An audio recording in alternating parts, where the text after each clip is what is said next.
and downs has really affected us, and some guys have had to step in. I think Manoah's grown up a bunch. I mean, we've found a lot of versatility in Alani. I mean, he's played everywhere, and so he's kind of, I would say that. We've had to rotate a couple guys in the secondary, which we're not accustomed to, so I think we've had to have more of a group effort and a little more rotation than we're normally used to. And I think that's part of that is because of also the amount of plays that we're playing. So I think it's become more of like a team deal and more repetition, more guys rotating in and out. But I think that like the things that I would think about this year's defense, like Alani has been, Mr. Versatile. Those are the kind of things I think. So has Alani surprised you? Some of the stuff he's able to do? No, I mean, when we recruited Alani out of high school, I mean, he's a big-time athlete, big-time guy.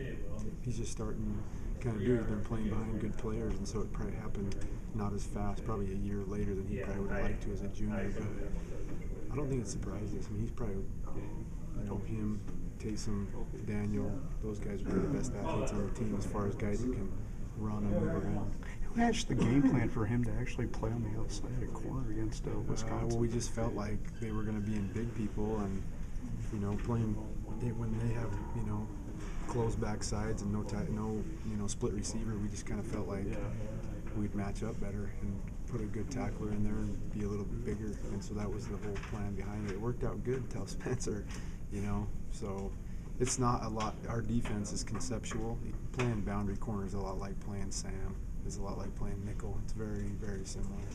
So do you think that after Spencer's initial suspension that a lot of linebackers kind of showed that they could step in? Stepped up, man. I think Austin, Tyler, and Manoah all stepped up. So, yeah. As far as the Bronco mentioned, the tackling was subpar. Yeah.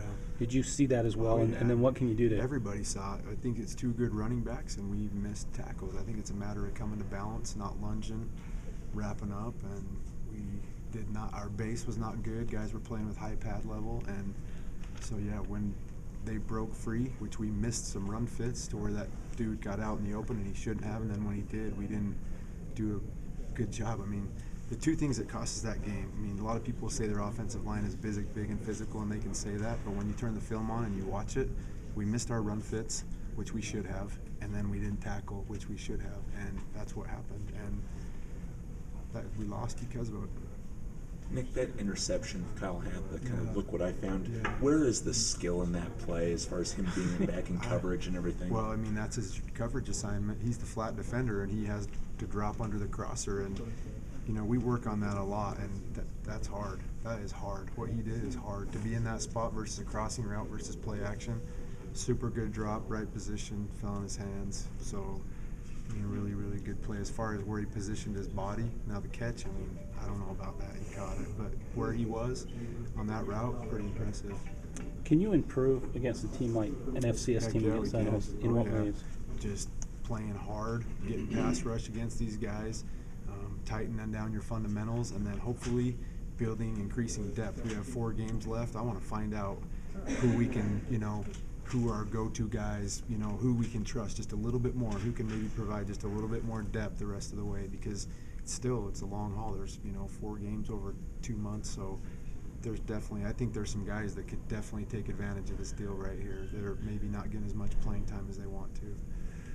So, and then just, if that is the case and we can rotate guys, then experience is giant. Playing in practice and playing in a football game are 2 different things, and so if we can get some dudes in to get some experience, that'd be awesome. Probably people see the opportunity for maybe a big win, a blowout here. Where are you guys right now, could you say philosophically, as far as pulling starters if you get a chance, and it's also last home game for we a lot haven't of guys? talked about that. We just want to get better. We want this game to springboard to the next game, to the next game, to the next game. We're talking about this game helping us get better for our finish.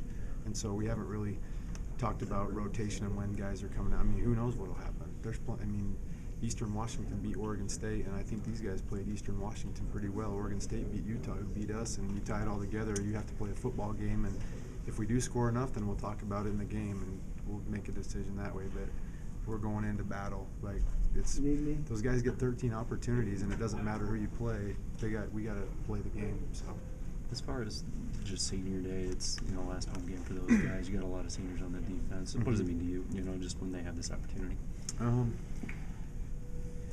Shoot, it's just, I mean, it's fun playing over there, so I just hope they have a good time. I hope they play hard and that they get everything out of it that they want, that when they look back on all their time that they spent in that stadium, that they have no regrets, and that's what I'd like to see. And then, you know, it's fun playing over there. It's an opportunity. It's kind of sad that this is the last home game. You know, we still got a couple more, but I just hope they have no regrets and that they play as hard as they can, and that they have a heck of a good time together is what I hope.